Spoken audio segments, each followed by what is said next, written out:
Hello guys, welcome back to our YouTube channel. In this video we are gonna see, what if Naruto got harem with Hinata, Fem Kyuubi and Tsunade. Part 5.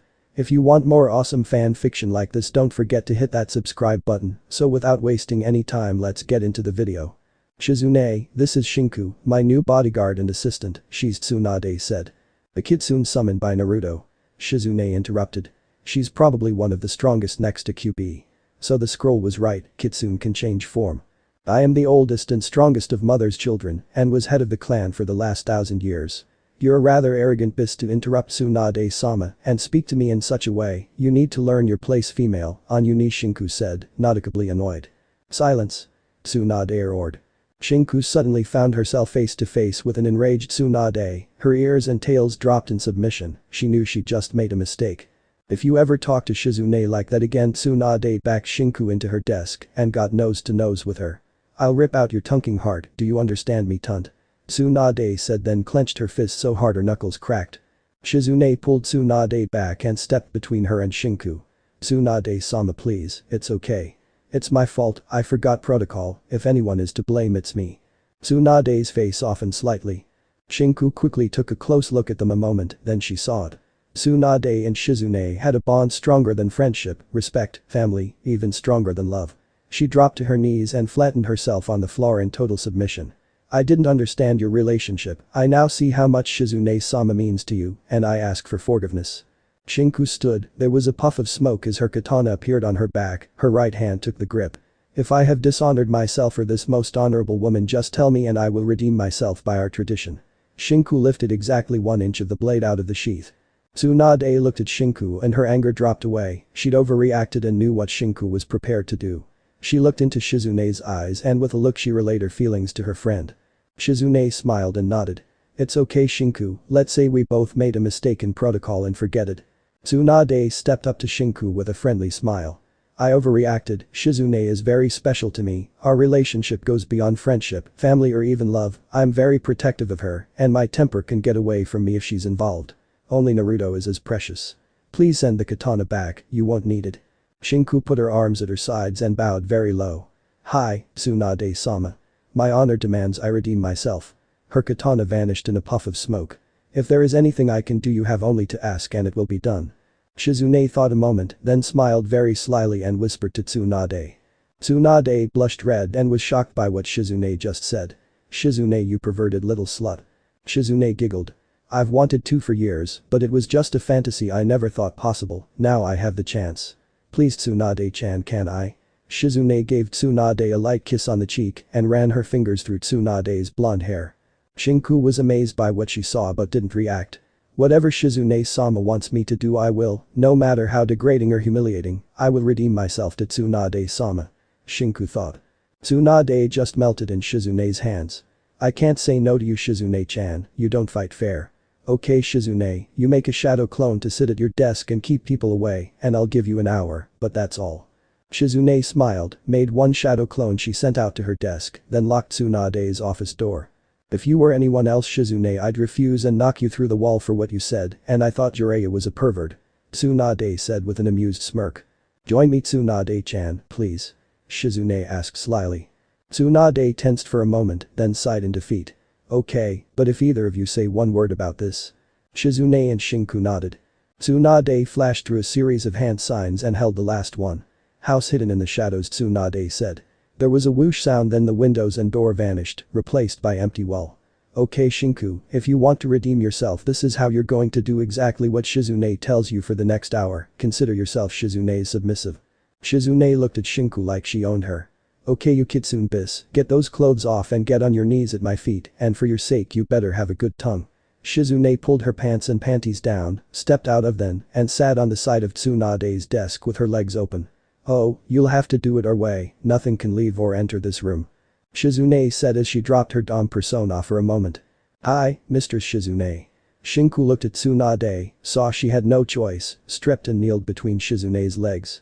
I submit myself to your domination and hope I please you. Shinzun looked at Tsunade. You too blondie, get that shirt off, I want to see those saggy tits you old slut.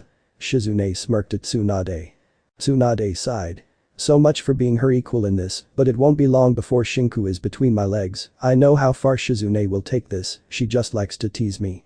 Tsunade thought, nodded, removed her jacket and gave Shizune a quick glance that let her who was still in charge.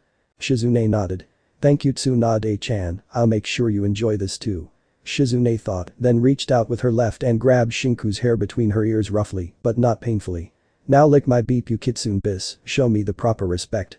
Shizune pulled Shinku's face close enough for her nose to touch the thick but trimmed bush above Shizune's smooth lips. -1 hour later. Did I please you Mr. Shizune? Shinku asked as if she didn't already know. Tsunade stepped over to the unconscious Shizune and checked her. Amazing. If I didn't know the truth and she didn't have that smile on her face, I'd say she suffered from chakra exhaustion. Tsunade turned to the kneeling Shinku. She hardly even touched my friests, after what you did to her I'd say you redeemed yourself with Shizune, but she got caught up and forgot me. Tsunade said then half smiled half pouted. Shinku stood and ran the claw of her right index finger lightly along Shizune's very large hard clit from base to tip that sent waves of pleasure rippling through Shizune's body. I did drain much of her chakra, she should return home. She'll sleep until morning, but will be fine. Shall I take her home for you Tsunade-sama? Tsunade picked up her gray shirt, put it on, and fastened her black belt to keep it closed. I assume you can take all three of us straight to a bedroom in the Namikaze mansion. Shinku nodded. Tsunade dispelled her special jutsu, picked up her jacket and Shizune's clothes, then picked Shizune up bridal style. Take us to an empty bedroom and stay with her until morning, I'll talk to Naruto, he won't mind if we stayed overnight. We have to get ready for Kurenai's birthday party tomorrow anyway, and remember what I said. Hi, Tsunade-sama. Shinku nodded, her clothes vanished from the floor and reappeared in her with red puffs of smoke, then placed her right hand on Tsunade's shoulder, and all three vanished in a red puff of smoke. The next morning, 8:06 am, Namikaze mansion. Tsunade opened the bedroom door and looked in. Shizune was in bed asleep, on the bed on top of the blankets at her feet was Shinku in her fox form, curled up in her 8 tails. Shinku opened one eye and grinned to let Tsunade know she was fully alert. Is Shizune awake yet? Tsunade asked quietly, slipped into the room and closed the door. Shinku leapt off the bed from her curled up position, she didn't make a sound or move the blankets. Shizune-sama slept well, she's starting to wake now and will be fully aware within a minute. Tsunade-sama, I do not wish to speak of this, but I think I must. Are you aware that Shizune-sama has? Don't say it. Tsunade interrupted. I'm aware, we have no secrets from each other. You will never, for any reason, even at the cost of your life, reveal that to anyone or I'll personally hand your soul to Shinigami, understood? Shinku had heard more threats than even she could remember in the thousands of years she'd lived, and most were empty, but she knew Tsunade could do it, she felt it buried very deep within Tsunade, a power she knew would cost Tsunade her life to use, but would do what she threatened. Hi, Tsunade-sama. Shinku bowed very respectfully. Tsunade nodded and smiled. Then we won't speak of this again. Tsunade wasn't concerned about the lesbian sex, she knew Shizune wouldn't care if the whole world knew she was bisexual, but what Shinku had found out about Shizune would cause Shizune to kill herself if it got out, and Tsunade wasn't going to let that happen. Tsunade pushed those thoughts back into her subconscious before they affected her mood and walked to the bed beside Shizune. Wake up sleepyhead, or do I need to drag you out of bed by your Tsunade said. Shizune sat up. I'm up, don't touch my Shizune interrupted. Where am I? At Naruto's, you passed out yesterday from exhaustion. Tsunade smiled slyly. It's morning, we have a lot to do, Kurenai's party is at 1 o'clock, so we have just under 5 hours to get our business done, get back with everything, and get set up for the party. Tsunade said. Hi, Tsunade-sama. Shizune whipped off the blankets, jumped out of bed and froze as the cool air hit her body. You might want to get dressed first Shizune. Tsunade said, then she and Shinku giggled. Shizune looked down at herself, she was totally nude. She crossed her arms in front of her full 38E cup chest and gave Tsunade a look that was half angry glare, half smirk. Very cute Tsunade-chan. Shizune scanned the room, found her clothes and dressed. Shinku, you can stay here, Shizune will be with me. Tsunade said. Tsunade-sama, I was told by Naruto-sama to stay with you, please allow me to do my job. Shinku said then bowed. I don't mind Tsunade-sama, having another pair of arms around would be nice, and I like having someone else to talk to. She could be my assistant. If she's going to stay in the village, she should have something to do besides stand around all day protecting someone who doesn't need it. Shizune said. Tsunade looked at Shizune a moment, then smirked. You just like having someone to boss around and do some of the work. Okay Shizune, you do have a point. Tsunade stepped up to Shizune and kissed her cheek. Bis. Tsunade smiled. Shizune smiled and bowed. Thank you Tsunade-sama, I do my best to follow your example. Shizune giggled. Tsunade glared, then smirked at Shizune. Shinku, if you're going to be around from now on you might as well have a job and earn some money for yourself, you'll need it if you intend to stay in the village. I'll work out the details later. For now you'll only be here during the day, you're to return to your home at night, understood? Hi, Tsunade-sama. Shinku said then changed to her hybrid form. Tsunade led them downstairs, they greeted Naruto on the couch, then headed into the village. Halfway across the front grounds Tsunade stopped and turned to Shinku. We're going to walk Shinku, you need to learn your way around the village and give everyone a chance to get used to you. Naruto will likely assign a kitsune to everyone that joins his family and the citizens need to get used to having you and your family around, get to know you better. Shinku nodded. -12 minutes later, business district. Shinku saw her little sister Azora with a bag in her hand, she was beside Hinata, almost 20 feet away headed for them. Good morning Azora, are you getting along with Hinata-sama? Hi. Shinku-chan, we talked for hours yesterday. Azora said as her three tails waved excitedly. I like Azora-chan, we have a lot of things in common. Hinata said. Good morning Tsunade-sama, Shizune-chan, Shinku-chan. Hinata bowed slightly. Are you shopping for Kurenai-sensei? Hinata asked, her ears twitched curiously. No, we're going to the tower for some business, then we have some errands to do before the party. Tsunade said. Hinata's ears perked up. Kurenai-sensei is coming. Excuse us Tsunade-sama we need to go. Hinata bowed. Azora bowed and ran off behind Hinata. Shizune turned to Shinku. Hinata could hear Kurenai, where is she? Shinku's eyes changed, her eyes and the 6 small slits around then opened wide, Shinku turned her head to the left and right slightly as she scanned the village. I believe I found the red-eyed woman called Kurenai, she's coming from that direction with the snake summoner. Shinku pointed down the street toward the shinobi-only homes where Kurenai lived. Okay, let's go. If we meet them before we reach the tower don't mention the party. Tsunade said. They nodded and followed Tsunade. -12:58 p.m., Namikaze compound. Tsunade looked around the main hall, smiled and turned to Shinku. Nice job everyone. Okay Shinku we're ready, they should be there now. Shinku nodded and vanished in a puff of red smoke. The iron kimono. Anko talked to Kurenai and Haderu. She really said that? Anko asked then laughed. I'll have to talk to Ino about Shinku appeared next to her, she tensed slightly as her hand dropped to her weapon pouch. Tsunade-sama requires you attend an important meeting, she instructed me to take you both there immediately. Shinku said. Anko used all her concentration to hold her expression, so she didn't alert Kurenai she knew what was going on. Anko knew Kurenai would detect her deception if she faltered even a moment. You're Shinku, Tsunade-sama's guardian. Shinku nodded. Anko glanced at Kurenai, then nodded to Shinku. Let's go. Shinku placed a hand on each of their shoulders, and the three vanished in a puff of red smoke. Namikaze compound, main hall. Shinku appeared with Anko and Kurenai in a puff of red smoke. Happy birthday Kurenai. Everyone yelled. Kurenai jumped back a step, then looked at Anko with a smirk and glare. Anko you sneaky little bis I don't know if I should kiss you or kick you. Kurenai glanced low at Anko. Anko smiled, then tensed a moment and clamped her legs together, she knew where Kurenai would kick her, not that she didn't enjoy it, but this wasn't the time or place for that. Anko gave Kurenai her best please don't hurt me now grin normally only used when they were alone. Kurenai shook her head, smiled and laughed. Come here you sneaky bis and give the birthday girl a kiss. Anko happily obeyed.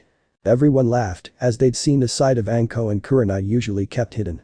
Most of them realized right away that the scary Anko was submissive to Kurenai.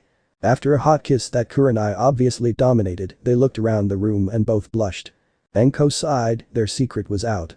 Okay, so now you all know I'm Kuri-chan's lil bis, but I can still kick most of your fasses all over Konoha, so keep it to yourself, got it? Anko said in a scary voice. Everyone except Tsunade nodded. If you two sluts are done making out, we have a party to start. Tsunade said then smiled slyly. Everyone laughed, including Anko and Kurenai. Kurenai looked around at the small crowd. Can I assume from the guests that my party will be for adults only? Kurenai asked, smirked and looked at Anko. Anko smiled slyly and nodded. You know it, happy birthday Kuri-chan. Anko gave Kurenai a brief hot kiss on the lips and gently squeezed her large fists through her vest. Kiba let out a wolf whistle at the action. This is almost as good as a fight. Kiba said. Hula dog boy or there will be a fight. Sakura said with a raised fist. Kiba backed down. Kurenai chuckled and looked at her guests. Shino, Kiba and Hinata, and there's Azura behind her, Shikamaru, Choji and Ino, Tayuya, Naruto, Sakura and Sasuke. He even smiled, for him anyway. Shinku who brought me, and of course Tsunade-sama and Shizune. Is that Kakashi and Asuma made it? Kurenai thought. Nobody else could make it. Kurenai asked. Sorry Kurenai, Team Guy wanted to come, but I had to send them on a mission. It's only 2 days, but it had to be right away. Tsunade said. I understand Tsunade-sama, I do have a cake and presents waiting for me of course. Kurenai asked. Of course Kuri-chan, your cake is in the dining room. Anko took Kurenai's arm and led her away.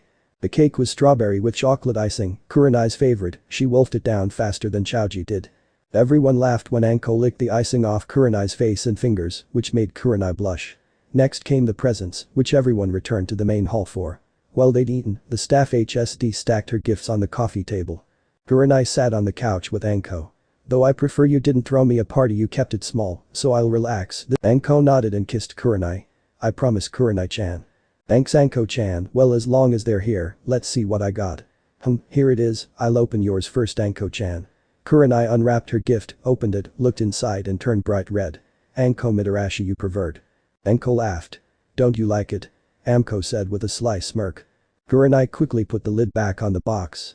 If you think I'll take that out in front of everyone, you're crazier than they think you are. Okay guys, turn around now. Tsunade said and waited a moment for them to obey. If anyone looks, I'll make you regret being male. Okay Kurenai, let's see it. All the girls gathered around for a good look. Kurenai looked at Tsunade, sighed, stood, took out Anko's gift and held it up in front of her. This is so embarrassing. Kurenai said as she blushed brightly. There was a mix of giggles, gasps and whistles. It was a very skimpy black leather one-piece dominatrix outfit, the boots and gloves still in the box. It would only cover her nipples and slit, everything else would show. Kurenai put it away and looked at Anko. I'll only wear this for your birthday, don't you dare even try to bargain with me on this Anko. Kurenai said, put it away and closed the lid. Anko nodded in submission and smiled. Hi Mistress Kurenai. Okay, you guys can turn around now. Kurenai said and glared at Swand. Yours should be safe Hinata-chan. Kurenai opened her gift and gasped. Hinata-chan, is this? Hi, Kurenai-sensei, it's new battle gear. You've been like a mother to me, and I just wanted to repay you for everything. It's not as sexy as what Anko got you, but I hope you like it, though I wouldn't mind seeing you in that outfit either. Hinata said and blushed bright red. Everyone turned and stared at Hinata, they couldn't believe she just said that. Hinata-chan. Kurenai yelled, shocked, then blushed. I think I'll go try it on, I could use a break. Kurenai took the outfit from the box and left for the bathroom to change. Hinata's ears perked up when she heard his voice in her head. Hinata-chan, did you mean that you'd like to see Kurenai in the outfit she got from Anko that embarrassed her so much? Naruto thought. Hi, Naruto-kun, let me show it to you. Hinata thought, called up the fresh memory and sent it to Naruto. This is what it looked like. Kurenai is very important to me, she deserves to have her own child Naruto-kun, she was so helpful to me growing up, I wouldn't be who I am today if it wasn't for Kurenai. Naruto pushed back his blush, he didn't want it to show. Okay, Hinata-chan, I'll see what I can do. She may not accept my offer to be a wife, if she doesn't I'll find someone to give her a baby Hinata-chan, I promise. Hinata was so proud of Naruto she could burst. She thought of Kurenai as her sensei, friend, big sister and surrogate mother all at the same time, she was the only non-relative besides Naruto to ever earn a special place in her heart. She hadn't even told Naruto, but she'd been having very erotic dreams recently, and Kurenai had started to appear in them. 3 minutes later Kurenai returned in her new outfit. Now that's what I call a sensei, Hinata, I owe you for this. Kiba said. Watch it Kiba or I'll have you doing D-rank missions for the next 2 months. Kurenai said with a subtle smirk. Kiba missed. Kiba whimpered, he hated D-rank missions more than Naruto. I love the outfit Hinata, but it'll take me a while to get used to it. Kurenai said. It's a little sexier than my old outfit, but still respectable. I have to admit it, Hinata has good taste, she knows me better than I thought. I'll have to have a private talk with her later though about her comment. Oh Kami, does Hinata? Kurenai's thought was interrupted by a hug. Anko loved Kurenai's new outfit. New shinobi sandals, tight black sleeveless shirt and knee pants with light armor covering key points, lightly armored fingerless black elbow gloves, and a sleeveless red V-neck half shirt, it in the pants made of an armored mesh fabric. Thank you Hinata, Kuri-chan, you are one sexy kunoichi. Anko planted a kiss on Kurenai. Kurenai finally got Anko off her and walked to Hinata. This is from Haderu, isn't it Hinata? I'd know her work anywhere. I've never seen this material before though, where'd she get it? Kurenai asked. Hi, Kurenai-sensei. Hot air designed and made it, but the fabric is. Hinata glanced to her right. It's from us, Kurenai-sama. Azora said. This is kitsune armor? Kurenai said, shocked. Hi, Kurenai-sensei. I thought with everything that's happened, you should have a new look too. Do you like it? Hinata said. Kurenai thought a moment, gave Anko a glance that related thoughts to her best friend and lover. Anko's eyebrows raised slightly, then she smirked and nodded. Hinata, there can only be one answer to what you did, Kurenai said with a stern face. Hinata got nervous and glanced around the room. She hoped she hadn't broken some rule she didn't know about. She opened her mouth to say something, but the words never made it. Hinata panicked when Kurenai grabbed her cheeks, then melted as a sizzling kiss hit her lips. Hiba got a nosebleed and fainted. Shino, in a rare display of emotion, blushed bright red. I thought I'd seen everything. Tsunade said, then turned to a red-faced Naruto. I think your family just got a little bigger, Naruto. Naruto nodded. This is getting out of hand. I need to have a talk with Hinata-chan. Naruto thought. Hinata-chan, I need to talk to you, Azora, Anko, Kurenai, Tsunade, Shizune and Shinku. Naruto said matter-of-factly, then turned and headed for the nearby empty bedroom. Tsunade sighed. We'll be back in a few minutes, and until I say otherwise this didn't happen. Tell Kiba when he wakes up. Tsunade said in a voice that left no doubts in anyone's mind she was serious. You okay with this, Asuma? Kakashi said. Hi, Naruto's a good kid and if she does chose him that's fine, and Anko makes her happy. You know I only dated Kurenai a couple months, and that was years ago, we're just friends now. If whoever she chooses makes her happy then I'm happy, so drop it, okay? Asuma said. Besides, she didn't loosen up just recently. I melted the Ice Queen, not Anko. Bjorn the Ismuth orator in Konoha. Kakashi, I just don't talk about like you do. Asuma thought happily, but didn't let it show on his face. Sat on the left side of the bed, left to right was Azora, Hinata, Kurenai and Anko. Tsunade, Shizune and Shinku stood by the foot of the bed, all looked at a nervous Naruto. I know what you're going to say, Naruto, and I'm truly honored, but I'm sorry, Hinata-chan, as much as I'd love to accept, I can't, not at this point in my life anyway. Kurenai said, leaned to her left and kissed Hinata's cheek. I know you, Hinata, you want me to have my own child, and I will, but I have an old promise I want to keep to someone first. Hinata, I can see in your eyes that you love me as more than a friend and surrogate mother, so after you're married, if you want to, I'd be honored to be your first woman. Kurenai bowed her head to Hinata. Hinata smiled. Thank you, Kurenai. Naruto said, went to Kurenai and kissed her on the lips. Even if it's not official, you'll always be part of my family for what you've done for Hinata-chan. If there's anything you want, just ask. Naruto said. Actually there is something, but only Tsunade can do it for me. Kurenai said. What is it, Kurenai? Tsunade asked. As you know, Anko and I are a couple, but because we're women, Kurenai said nervously. Stop, Kurenai. Tsunade interrupted. I know what you want, I'd be happy to make it legal. Kurenai and Anko jumped from the bed, Swarm hugged Tsunade, covered her face with kisses, then stepped back, blushed and bowed. Thank you, Tsunade-sama. They said together. Tsunade blushed. My pleasure, but try to remember you're both jounin next time. Tsunade turned to Naruto. Well, I have you, Naruto, you made a rather big mistake you need to correct. Naruto's eyebrows went up, confused. What mistake, Tsunade? Hinata will be your first wife, to use the kitsune term, she's the alpha female, like kyubi is to the kitsune. Hinata has 3 tails of power, like Azora her guardian. Shinku is my guardian. How many tails does she have, Naruto? Tsunade said. Naruto was still confused. She has 8 tails, Tsunade, you know tha. Naruto closed his eyes and clenched his teeth at the realization. Shinku is stronger than Azora, Hinata should have the strongest summoned kitsune under me. Azora and Shinku hung their heads in shame, they hadn't realized this themselves. Naruto's face showed deep thought for a moment. I got it.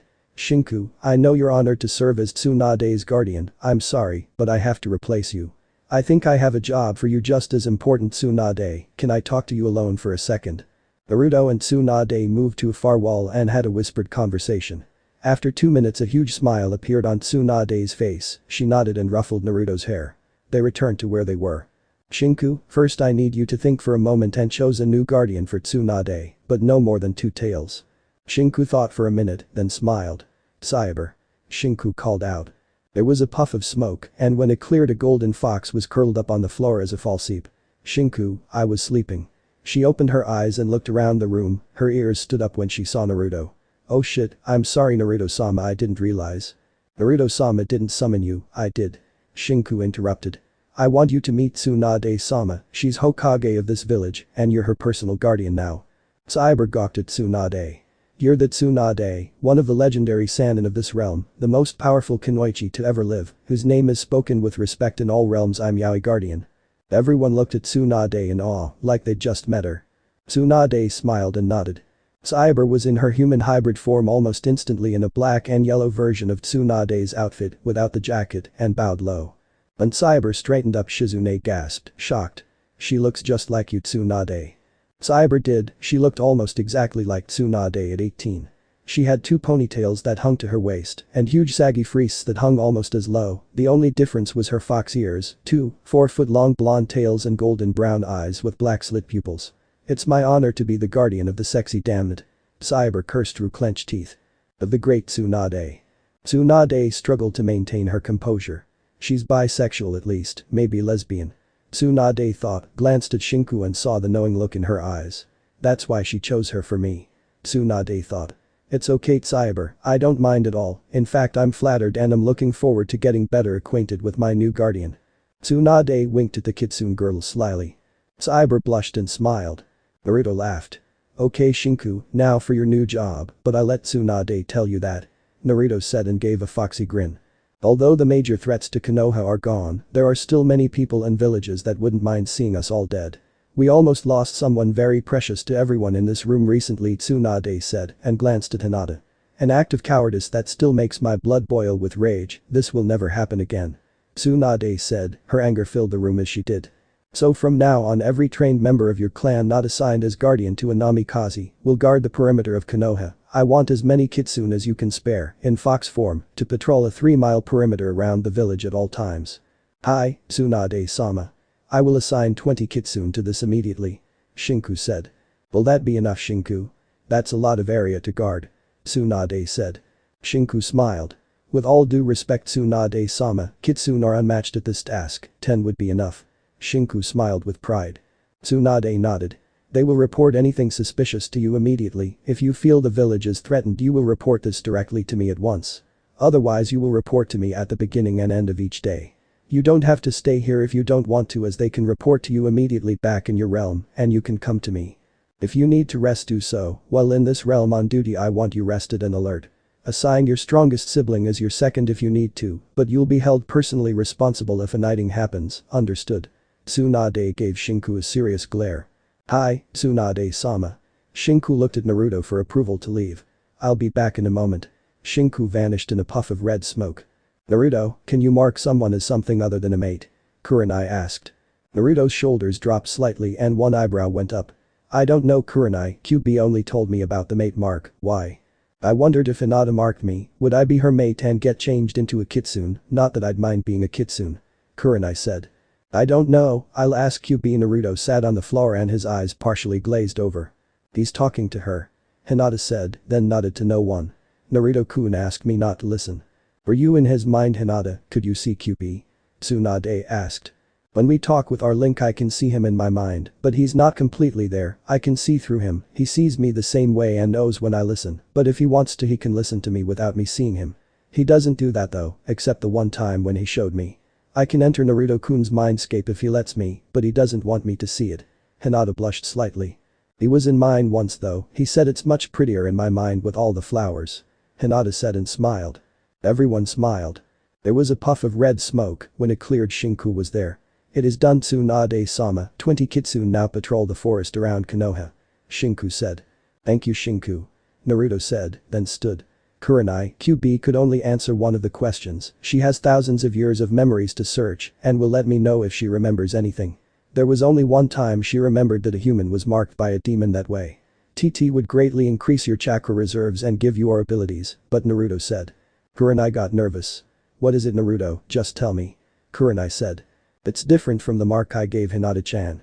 There would be small changes, your ears would get pointed and you'd get our eyes and claws, Naruto said nervously. What's the cost Naruto? Kurai said. Naruto sighed, he really didn't want to say it. Okay Kurai, we don't know what it's called, but if Hinata or I gave it to you we'd own you, you'd be a slave, and you wouldn't you anymore, you'd lose your free will. You'd do anything you were told whether you wanted to or not, even kill someone you loved and it can't be removed, you'd have it until you died. Naruto said sadly and hung his head. Kurai went to Naruto and hugged him. Thank you Naruto, that's too high a price. I will keep the mate mark in mind though. Can it be removed? If you marked me as your mate, after I changed could you remove it and break the bond? Kurai asked. Naruto got still a moment as he listened to kyubi. That would work, you wouldn't be my mate or be able to summon other kitsune, but the transformation is permanent and some kitsune, or even other demons and some summon clans, might hate you because they'd see you as a traitor. Kurai nodded. Thank you Naruto, I'll think about what you said. Kurai sat next to Anko and put her arm around her. Let's go back out, we have a birthday party to finish and it's gotten a little too sad in here. Tsunade said. They returned to the main hall and took their places again. Everyone was shocked when a new face came out with them. Everyone, this is Cyber, my new guardian. Shinku will be leading a team of 20 kitsune outside the village as scouts and guards. I'll fill you in Tomoro Kakashi, Asuma. Be in my office at 8 o'clock sharp for a meeting and don't be late this time Kakashi, or I'll send Anko to your house to burn your books. Tsunade smiled. Kakashi's visible eyebrow went up, he looked at Anko and sighed. Hi, Tsunade-sama. Oh please be late Kakashi. Anko said sadistically. Everyone either smiled or gave a restrained laugh. Literature haters. Kakashi said in his usual tone. Okay Kurai, open the next present. Tsunade said, then chuckled. While everyone talked, Azor and Cyber moved away from their assignment to the back of the crowd. Hello big sis, I didn't get a chance to talk to you in there. Isn't this realm great and you got assigned to Tsunade-sama? Azor said. Hello Ni-chan, I'm so damn nervous. I don't want to mess up in front of her, you know how I feel about Tsunade-sama. Cyber said nervously. There are some rules you have to know Azor said. Across the room. Thank you Kiba, this coat will keep me warm no matter how cold it gets in winter or on a mission. Kurai said, put it back in the box and opened Shino's gift. Is this an Aburami bug charm to keep all wild insects off me? Kurai said slightly stunned. Shino nodded. Thank you Shino, I'm honored. Practical as always those damn mosquitoes always eat me alive, no matter how many kill. Kurai said, waited a moment for Shino's eyebrows to raise slightly, then giggled and smiled to let him know she was kidding. No one saw it, but Shino smiled behind his collar, he loved a good bug joke. The other gifts were also giver-themed, like Ino's, free flowers for life from her family shop on holidays and special occasions. Taiyuya's gift was last, but was by far the most entertaining, though Anko's was a close second. Taiyuya brought out Windsong, her sapphire flute, and played a beautiful tune on it that brought tears to most of their eyes. It was her finale that really got Kurai, as well as Anko and a few other women present, very excited. She did a sizzling striptease that laid out Kiba, Chaoji, Cyber, and to the shock of most of them, Shizune before Taiyuya was halfway through it. -5 minutes after Taiyuya's dance. I'm so embarrassed, I can't believe I fainted in front of everyone. Shizune said, on the couch, head down in her hands. It's okay Shizune-chan, I know you aren't ashamed to be bisexual, so am I, Anko, and a few others, we don't care if you're straight, bi or lesbian, you're our friend and we love you no matter what. Kurai said, her arm around Shizune. Shizune sat up, slightly red-faced. I know Kurai-chan, but fainting isn't how I wanted to tell everyone I was sprawled on the floor like some oversexed slut, not the Hokage's personal assistant. Shizune said, glanced around, saw no one else was nearby, leaned close and whispered. I know my big nipples didn't tent my shirt because they never get hard, but did anyone notice my? Well my pants tend to cling, especially around my Shizune whispered and blushed slightly. Kurai blushed slightly. I don't think so, Tsunade caught you before your head hit the floor, you weren't sprawled out very long, Kurai whispered and smiled slyly a moment. I did help Tsunade put you on the couch, though it's magnificent Shizune-chan. Kurai whispered. Shizune looked at Kurai wide-eyed and blushed bright red. I thought my clit was impressive, yours puts mine to shame Shizune. Kurai whispered and gave Shizune a quick kiss on the cheek, you must visit us, I'd happily submit to you Shizune, so would Anko once she saw what you have. I love it, but you would even more than me Anko does this thing with her tongue where Kurai whispered. Please don't Kurai, I'll faint again. Before you leave come see me and happy birthday Kurai-chan. Shizune whispered, gave Kurai a quick kiss, and joined Tsunade. Kurai smiled slyly. If she's going to do what I think, this is going to be my best birthday ever Naruto. Kurai thought and walked up to him. Hello Naruto, I want to thank you again for the scroll, the gain jutsu on it looks very powerful. It is Kurai, I just found it yesterday. The notes I found said it's a combination of jutsu, it's not just an illusion. I'd say it was an S-rank gain jutsu, but don't use it unless you have to, you need a lot of chakra to use it. Naruto said, turned and smiled. Hinata-chan, I think it's time to show Kurai your other present. Hinata looked at Naruto and smiled. Hi, Naruto-kun. Kurai-sensei would you join me outside please? Hinata bowed and headed for the back door. Come on everyone, you'll want to see this. Naruto said with a big grin. Kurai was curious as hell what Hinata had for her that she had to be outside to give her. Come on Anko, I have one more present. Kurai said, then followed everyone outside to the training grounds. Once everyone was gathered near training ground 1, Hinata turned to Kurai. Kurai-sensei, my present to you is me. Kurai was confused. What do you mean Hinata, it can't be what we talked about earlier. Kurai said. Sakura-chan, Ino-chan, would you GP to the other side of the training grounds please? Hinata said and pointed TP the far wall, that from there looked about 1/4 of an inch tall. Sakura and Ino looked at each other, shrugged and took off at top speed across the compound, they reached the far wall about 2 minutes later. Kurai-sensei, even with my Byakugan could I see them well enough to know what they were doing? Hinata asked. Kurai thought a moment. No Hinata, they're at the limits of your range. Hinata giggled. Good, because I don't have my Byakugan anymore. Hinata said, focused herself, and without a single hand sign, she said one word that surprised almost everyone as much as her previous statement. Kitsuigan. The veins on the side of Hinata's head around her eyes became visible, her black slit pupils opened wide, as did the 6 small red slits around them. Damn Hinata. Kiba yelled when Hinata's eyes suddenly changed. Kurai was shocked. Did you say Kitsuigan? Hinata nodded, her back now to Sakura and Ino. Sakura-chan is 11 inches from Ino's left side, her weight is on her right leg, and her arms are crossed over her chest. She just turned her head to Ino and asked her how long they'll have to stand there. Hinata, that's incredible, what about your other ability, can you still see their chakra coils? Kurai said. Hinata smiled. Hi, Ino has more coils, but Hinata said and thought she saw something odd about Ino's chakra coils, but dismissed it. Sakura's are thicker. Ino has the chakra reserves of a high-level chunin, but she uses more chakra than normal to do her jutsu. Sakura has the chakra reserves of a mid-level jounin, uses less chakra than normal to do jutsu, and I think Sakura has. Hinata, that's enough. Tsunade said, she knew what Hinata was about to say and didn't want that revealed yet. Hinata deactivated her eyes and turned to Tsunade with a questioning look. Tsunade gave her a subtle don't say anything look. Hinata smiled and nodded. Naruto, bring them back please. Tsunade said. Naruto vanished in a yellow flash and returned 10 seconds later in a yellow flash with a hand on each girl's shoulder. Sakura and Ino moaned softly from discomfort, gave each other a that was intense look before they rejoined the group. Hinata, why Kitsuigan? Kurai asked.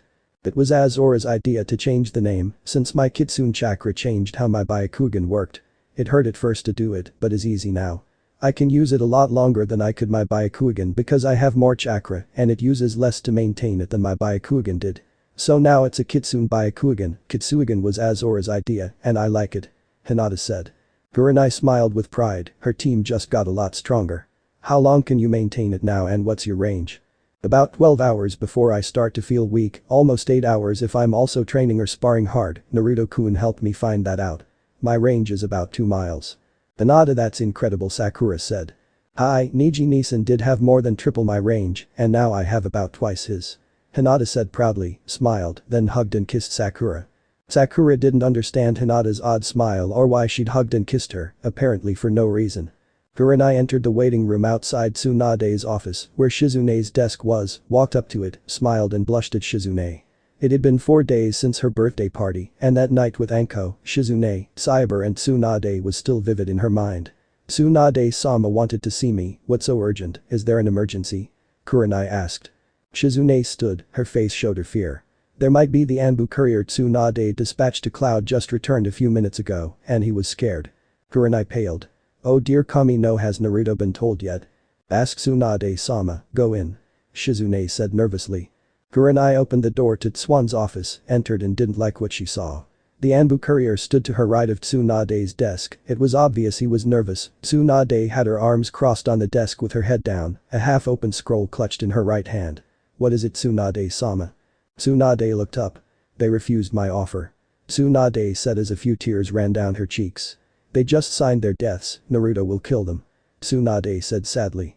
How many? Kurai asked, slightly scared. Tsunade looked right into Kurai's eyes, a few tears went down her face. All of them, Naruto said he'd destroy the whole village and promised on Hinata's life. Kurai shuddered as an icy chill ran down her back. Oh Kami no Kurai had seen and done a lot of things she wasn't proud of, as a shinobi it was her job, and she accepted it. However, the thought of the cold-blooded slaughter of an entire village, not just the shinobi protecting it, horrified even her. Could Naruto really do something so Hi, he could. Tsunade interrupted. You know how protective he is of his friends, he'd kill to avenge a lost friend, but this was Hinata, even I couldn't stop him if he decided to do it, and I don't know if I'd even want to. Tsunade said, very sadly. Kurai gasped, totally shocked by her last statement. I only see one way out of this without killing anyone. I'll go with him, and we'll talk to the new Raikage personally. My only other choice is to turn my back as Hokage and let him do it. Tsunade said as she regained her composure. There was a flash of yellow, and Naruto stood in front of Tsunade's desk, his anger filled the room like thick smoke. They refused, didn't they? Naruto yelled, then he saw Tsunade's eyes, and his anger dropped drastically, but not completely. I'm sorry Tsunade-chan, I'm not mad at you. Tsunade stood. It's okay Naruto, I understand how you feel. I know what you want to do to Cloud, and part of me would let you do it, but I have a final idea I want to try before any lives are lost. Not for yourself, not for me, not even for Konoha, but for Hinata, I'm asking you, Naruto Uzumaki Namikaze, let me try one more time to settle this peacefully. Tsunade turned to the Anbu courier with an icy glare. Dimmest. The Anbu vanished in a swirl of leaves. Tsunade walked around the desk to Naruto and kneeled submissively.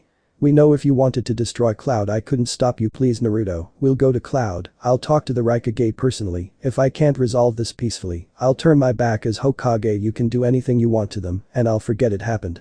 Naruto closed his eyes and thought hard, his focus was on Hinata, how she'd react if she knew he'd destroyed an entire village and killed everyone in her name.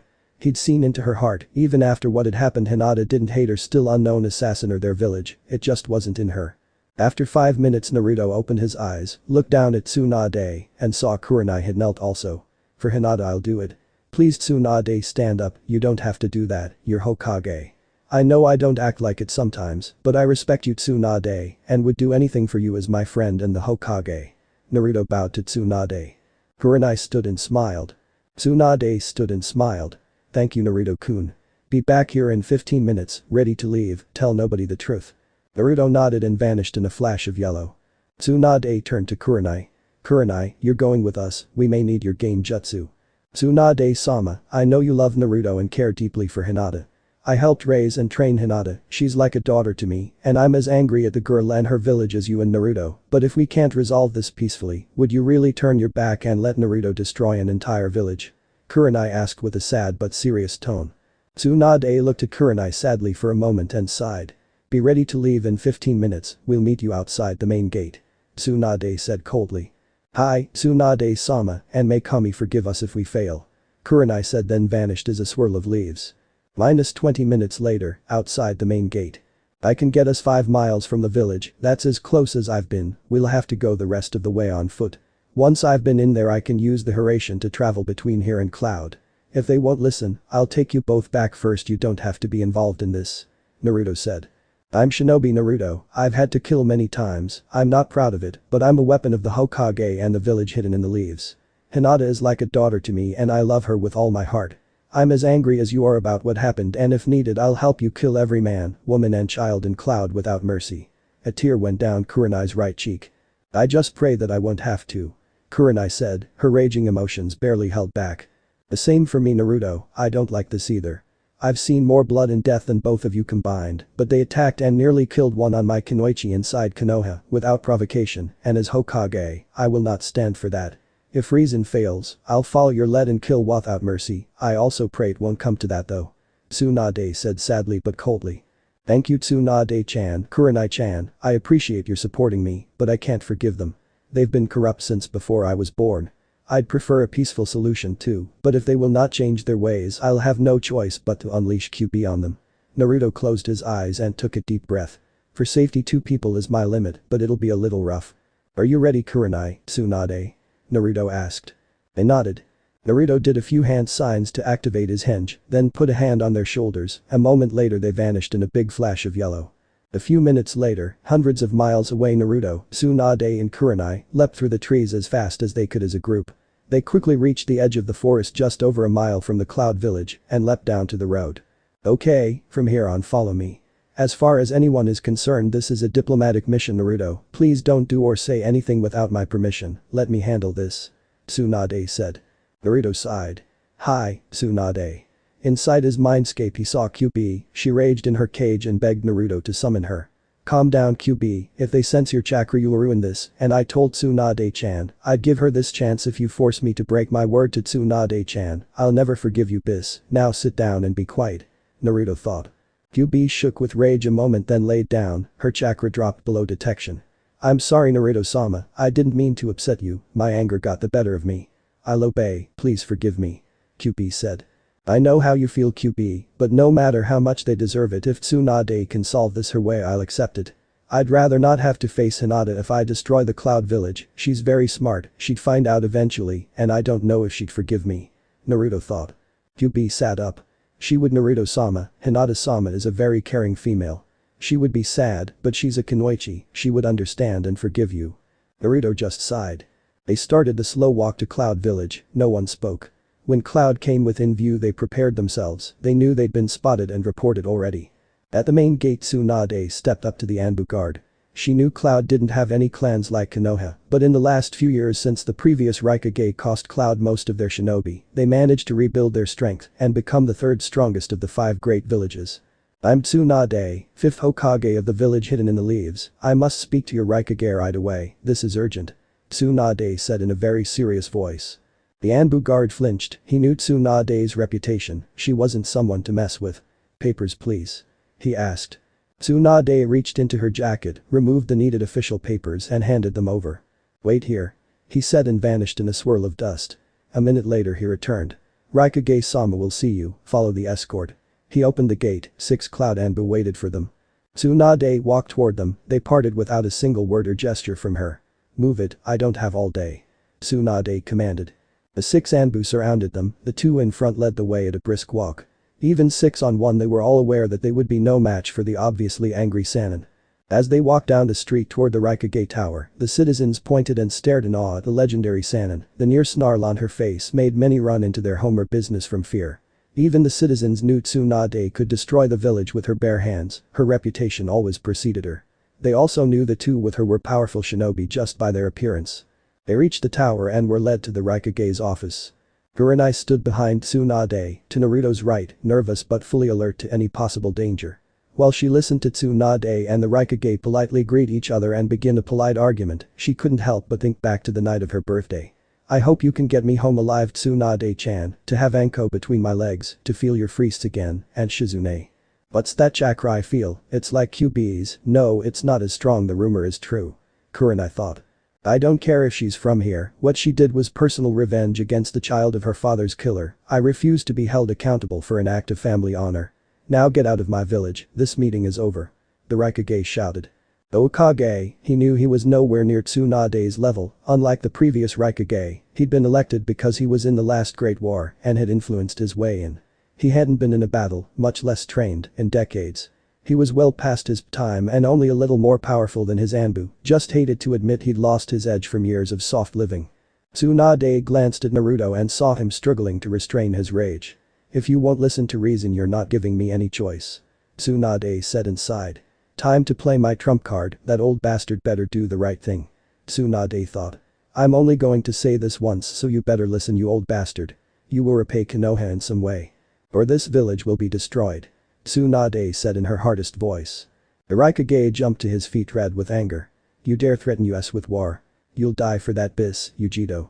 The Raikage roared in rage, then played his trump card and hoped it was enough. Unlike in Tsunade's office, this office had another room to their left, the door opened and a beautiful girl walked out, she looked about 20 years old, long blonde hair, about 5 feet 10 inches tall, her friezes were huge and covered her chest, which was covered from the neck down in a black Anbu uniform and vest, she had a katana strapped to her back. And there was something almost animal the way she walked. Hi, Raikage-sama, you require my services. Uchiha said in a beautiful but emotionless voice. These Leaf Nin have threatened us with war, kill them. The Raikage commanded, but there was an undertone of fear in his voice. Uchiha reached back and grabbed her katana with her right hand. I wouldn't do that Tsunade said and smiled. Do you know who I am? Uchiha paused, studied her a moment, then her eyebrows went up slightly. You're Tsunade, one of the legendary Sannin. Raikage-sama, are you sure of this? To kill the Kage of a village is an act of war, they are more powerful than us and if I fail, you will be unprotected should she retaliate against you. Uchiha said calmly, as if she didn't care if he died. The Raikage thought this over a moment, he knew she was right, but at the moment his anger overpowered his better judgment. Transform if you have to, just kill them. He commanded. Uchiha released her katana, was suddenly wrapped in red chakra, and a moment later was a foot taller, with two long tails and very feline features. The Raikage's sudden smile turned to confusion as Tsunade and her escort smiled, they were amused, not even a hint of fear on their faces. Naruto turned toward Uchiha and smiled. Down beep. Naruto said with demonic authority. To the Raikage's horror, the blonde boy's voice scared him, but what happened next terrified him to his very core. Uchiha's eyes seemed to double in size, and while still in full demon form, she dropped to her knees and bowed low, her forehead pressed to the floor. WHWH, what are you? The Raikage barely stuttered out. Drop the hinge, Naruto. Tsunade said amused. Naruto did a quick hand sign, and with a puff of smoke, revealed his true appearance. So you do have a Jinchuriki Nibi, the two-tailed cat. Allow me to introduce you to ours, Naruto Namikaze, Jinchuriki of Kyubi no Kitsune, but unlike her, he fused with Kyubi over a year ago, and has full access to that power. Now I'm going to ask you one last time, you pathetic old bastard, would you repay us for your act of cowardice and dishonor, or would you like to see firsthand what Kyubi can do to your village? Tsunade said coldly. The Raikage knew he was trapped, Nibi was no match for Kyubi, she'd be slaughtered as easily as his Anbu would be by Nibi. Anything you want, just please spare me. The Raikage begged, he looked and sounded like a weak old man. You're less than trash, you don't deserve the honor of having a demon serve you, give her to us, or I'll take her by force and slaughter this pathetic village starting with you. Naruto said in a chilling demonic voice that made Tsunade and Kurai flinch. She's yours, just don't kill me. The Raikage said, terrified. Naruto walked to the Raikage, casually pushed his large desk across the room into the wall, grabbed his collar and lifted him in the air. You will sign a treaty of surrender to Konoha and accept whatever terms Tsunade gives. If you ever threaten anyone again, I'll come back and destroy everything, this village will cease to exist, understood? Naruto said in a terrifying demonic voice. Hi. The Raikage said and nodded as best he could. Naruto put him back in his chair, his chakra level dropped to normal as the red tint vanished from his hair. Get up, Uchiha, he no longer owns you, come with me. Naruto said matter-of-factly. Uchiha changed to her normal form and stood. I heard rumors, but Uchiha paused, she didn't know what to say, she'd essentially been a slave as far back as she could remember, now her owner had given her up, but it was to the vessel of Kyubi, strongest of all the tailed demons. In her mind Uchiha could see Nibi curled into a ball, terrified to move, she'd never seen this level of fear from Nibi before. It was told Uchiha, please, I don't want to die. Nibi said terrified. Hi, I am yours to command now. Uchiha bowed in submission. I'll have Naruto bring the treaty for you to sign tomorrow, if he even suspects an attack or deceit by you, he has my permission to respond any way he wants. My personal suggestion is to bring me your head. Tsunade said and smiled sadistically. The Raikage paled. We got what we wanted, Naruto, basically mission accomplished. Let's go home before I forget I'm the Hokage and castrate this pathetic excuse for a Kage. Tsunade said coldly. The Raikage fainted in his chair. Let's go, Naruto. Kurai, do you have any possessions you want to get Uchiha? Tsunade asked. No, Tsunade-sama, I was never allowed any possessions except this katana, I have nothing to keep me here. Uchiha said. Tsunade turned to Naruto. Naruto, take Kurai home first. Uchiha, give Kurai your katana and any weapons you have, until we can trust you I don't want you armed, and at the first hint of betrayal, Naruto will kill you, understood? Tsunade said. Hi, Tsunade-sama, I am your prisoner. Uchiha said, then handed Kurai her katana and weapon pouch. That is all, I have no other weapons. Tsunade sighed quietly. This poor girl doesn't understand why Naruto chose her, she's never known freedom. This will be hard. Tsunade thought. Naruto put his hand on Kurai's shoulder and vanished in a yellow flash, 10 seconds later he reappeared. She's in your office, Tsunade, she'll tell Shizune. Are you ready? Tsunade nodded.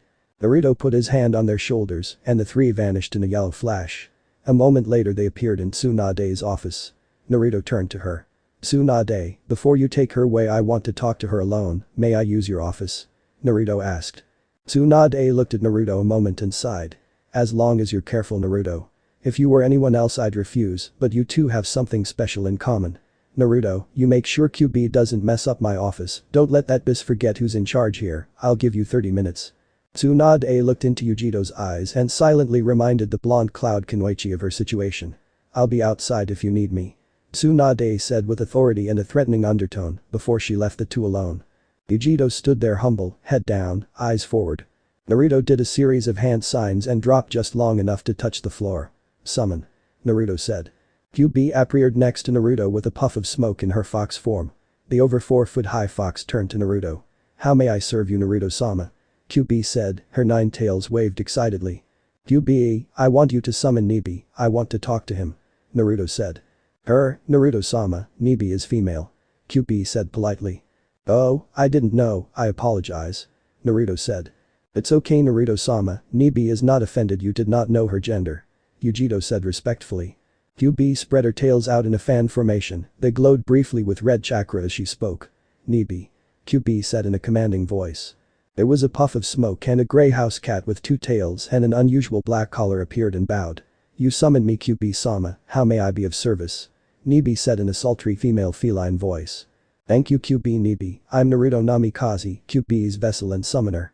Before I do anything else, tell me about your relationship with Yujito. Naruto said. May I take my human form first? Nibi said. Yujito's head whipped around and stared at Nibi. You can take human form, Nibi, why didn't you tell me? Yujito said, shocked. I'm sorry, you never asked if I could, Yujito-chan, it never occurred to me to mention it. I guess I should have also mentioned that you could have summoned me, what can I say, I'm a cat, I'm lazy. Nibi said and gave a smile, as best as a cat can anyway. You can? I thought only the Kitsune could take human form. Naruto said. The Kitsune clan are best at it, but many of the clans can do it. Nibi bowed, then changed into a silver-haired girl Yujito's size with a lean muscled body, huge friezes that hung past her navel, a huge silver bush that covered her large mound above her smooth thick lip slit. Naruto blushed. Nibi, you need clothes in this realm. Kyubi said. I apologize, Naruto-sama, Kyubi-sama, please forgive me. Nibi looked around a moment, shrugged, there was a puff of red smoke, then she was clad in a white version of Yujito's Anbu-like outfit, with a silver-colored vest, the only difference was she still wore a black collar around her neck. Is this better? I don't know much of human female clothes, so I copied Yujito-chan. Nibi said. Naruto smiled. So you're friends with Yujito, Nibi. Hi, Naruto-sama. She eats fish which I enjoy through her, and she pets me. Nibi blushed slightly. Which I love, it's my reward when I'm good. Nibi said and smiled. Is this true, Yujito, you're friends with Nibi, you love her? Naruto asked. Hi, Naruto-sama, Nibi is the only friend I've ever had, I didn't even know about her until I was 10 years old. We didn't become friends until I was 14 and promoted to the Anbu. Yujito said and bowed. Thank you, Nibi. Can you return to your cage and Yujito yourself? Naruto said. I don't have a cage, Naruto-sama, my collar seals me within Yujito. I can return myself, I'm honored to serve you, Naruto-sama, Kyubi-sama. Nibi said and vanished with a puff of smoke. Tsunade, you came back in. Naruto yelled. Tsunade returned. Yujito, you'll have to go to Anbu headquarters to answer questions, this isn't an interrogation, you won't be hurt as long as you cooperate. Since Naruto freed you, I'd say you belong to him now, so after you've answered our questions I'll turn you over to Naruto, he'll decide what happens to you from there. Tsunade said, then looked at Naruto. Naruto smiled and nodded. It's okay, Yujito, you'll be fine, I promise. Yujito knew people very well, Kyubi she feared as much as Nibi did, but something about Naruto made her and Nibi feel safe, she couldn't explain it, but she somehow knew as long as she was good, he'd be kind to her. She smiled slightly and nodded. Hi, Naruto-sama. Yujito said, then followed the 4-leaf Anbu out of the office and to Anbu headquarters. Tsunade made sure they were alone in her office. You never cease to amaze me, Naruto-kun. Tsunade pulled Naruto close and gave him a kiss on the lips. Now get home, I have a treaty to write, be here at 8 tomorrow morning to take it to Cloud. Naruto blushed, nodded and vanished in a yellow flash. Tsunade's smile dropped away. I hate this damn job, this is going to get bloody. That old man was just a figurehead, he lost his edge decades ago. He was right, someone else is the real power behind Cloud and they won't give it up without a fight. I'm sorry I have to use you like this, Naruto, but it's the only way to lure them out. You're the only person that can accomplish this, but I can't officially give an S-rank mission to a Chunin. Tsunade said and sighed. Shizune. Shizune came in. Hi, Tsunade-sama. After I finish this treaty we're going home. Tsunade gave Shizune a very special look. Shizune almost gasped. I haven't seen that look in Tsunade's eyes since Shizune thought. Is it really so bad, Tsunade-chan, you want me to do that? Tsunade let out a small sob. Where's Shizune, we were right. Shizune sighed and nodded. Hi, Tsunade-chan. Shizune turned and left Tsunade's office. Tsunade cracked her knuckles and neck, then stood and cracked her back. I hate this damn job, almost 4.5 hours of work, I'm too old for this shit, but compared to what I might have to do tomorrow this was easy, I just hope Naruto understands why I had to do this. Tsunade rolled up the scroll, sealed it, and left her office. Come on Shizune, we're finished here. Shizune sighed. Hi. Tsunade-sama, but I'm leaving 2 shadow clones to handle anything that comes up. Shizune made the 2 clones, then followed Tsunade out of the tower. -1:02 p.m., Hokage Mansion. Shizune stood outside the door to Tsunade's bedroom in a black kimono that hung to the floor. I don't want to do this to you Tsunade-chan, but I can see the guilt in your eyes, it's eating you up inside. But I promised you years ago I'd do this again if you ask. I just hope Naruto forgives her, if her heart breaks a 3rd time the pain will kill her. Shizune thought, then opened the door, stepped inside and shut it behind her. Across the room by the bed stood Tsunade in a similar green kimono. Tsunade flashed through a series of hand signs and held the last seal. House hidden in the shadows Tsunade said. There was a whoosh and the window and door were replaced by empty wall. How much Tsunade-chan? Shizune asked. Tsunade removed her kimono, laid it on the dresser and went to the center of the room. She was totally nude, even her hair hung loose. Everything Mr. Shizune. Shizune flinched slightly, sighed and nodded. Hi. Shizune took a scroll from her pocket, set it on the floor, removed her kimono to reveal her nude body, and set her kimono on the floor by the door. Shizune turned back to the scroll, opened it and did a series of hand signs. Release. There was a puff of smoke and a 5-foot high 4-foot deep, 6-foot wide black dresser with 40 drawers appeared to Shizune's right. I really hoped I'd never see this damn thing again. Shizune said, sighed, then used her training to shut off her emotions. Okay you worthless old tunt, spread those legs and get those saggy sacks of flesh you call tits out of the way before I tie him in a tunking knot around your neck. Shizune commanded. Hi, Mr. Shizune. Tsunade said submissively and obeyed. You stupid old whore, is that blonde hair I see between your legs? I warned you about that, now I'll have to rip it out by the roots bit by bit. Shizune said coldly, walked up to Tsunade, looked her right in the eyes, and roughly grabbed a small clump. You're worthless. Shizune ripped every hair clamp between her fingers out by the roots. Tsunade tensed up and clenched her jaw tight but didn't scream. I will make you scream for me you worthless tunt. Shizune said coldly. June 16, 7:42 a.m., Hokage Tower. Tsunade sat at her desk, she was sore all over and certain parts of her still throbbed with pain, but she'd heal those later. Despite the pain Tsunade felt very good and that feeling kept the pain from showing. Shizune, I just want to thank you again for what you for me yesterday. Shizune smiled. It's good to see you back to yourself again. After he leaves are you sure you don't want me to summon the Jounin and let them know? Shizune said. After he returns I'll decide if they need to know and I don't want anyone here in case Naruto is upset. I may have to do something they shouldn't see the Hokage do before a Chunin under her command. Swan said. Shizune sighed. Hi, and what about Yujito? She answered every question Anko asked her. Anko even got rather intimate with her questions and Yujito answered without even a blush. Shizune smirked. Anko was rather disappointed Yujito was so cooperative, she didn't even get to summon a snake and you know how she loves to use them in her interrogations. Shizune said and smirked. She'll get over it, they can't all be tough. Tsunade said. Naruto appeared in a yellow flash. I'm ready Tsunade. Naruto said and paused when his nose twitched slightly. And good morning to you too Naruto. Tsunade said sarcastically. I'm sorry. Good morning Tsunade-sama, Shizune-chan. I'm ready for my mission. Naruto said. Better. This is a B-rank diplomatic mission, start outside of Cloud, half a mile is enough, and walk there. This is the treaty, and these are your papers. You're representing me Naruto, not just Konoha, so be on your best behavior and show them respect, even if some of them don't deserve it. Tsunade's face got very serious. Don't start anything, but if you have to, you have my permission to do what's needed to accomplish the mission. I'll accept nothing less than their total surrender according to the terms of the treaty, no negotiation. Tsunade said. Naruto didn't like how she said that, something was wrong. Hi, Tsunade-sama. Please be careful Naruto-kun. Tsunade said. Naruto looked in Tsunade's eyes to let her know he knew something was up, she'd called him kun as Hokage before a mission. He nodded and vanished in a yellow flash. Tsunade sighed sadly and turned to Shizune. He knows something bad is going to happen Shizune. Outside Cloud Village. Naruto appeared in a yellow flash, sighed and started his walk. 15 minutes later he arrived at the main gate. Naruto Namikaze of the village hidden in the leaves, I'm here to deliver a treaty to the Raikage. The Anbu looked at him, he couldn't hide his fear from the blonde leaf nin. Papers please. he said nervously. Despite being an Anbu, he could tell the blonde boy was more powerful than him. Naruto handed over his papers and waited a moment to be cleared. A minute later he was still there. This is taking too long, something is definitely wrong. Naruto thought. Is there a problem? The Raikage is expecting me. Naruto asked politely. Please wait here. The Anbu guard said, then vanished in a swirl of dust. Naruto enhanced his hearing and listened to the village a moment. I don't hear the women and children from yesterday. Why is it so quiet? There should be more people. Naruto thought. The Anbu returned, now visibly worried. He handed Naruto his papers back. You may enter, please follow the escorts. The Anbu said. Before the gate opened, Naruto felt their chakra. 20 Anbu waited behind the gate. They were stronger than the Anbu from yesterday. The gate opened and Naruto saw them. All were heavily armed. I was right. Naruto thought and walked in. Take me to the Raikage, I have urgent business with him. Naruto said calmly. Follow us. One of them said. While he followed the cloud Anbu, Naruto saw men and women out doing normal things, or seemed to be.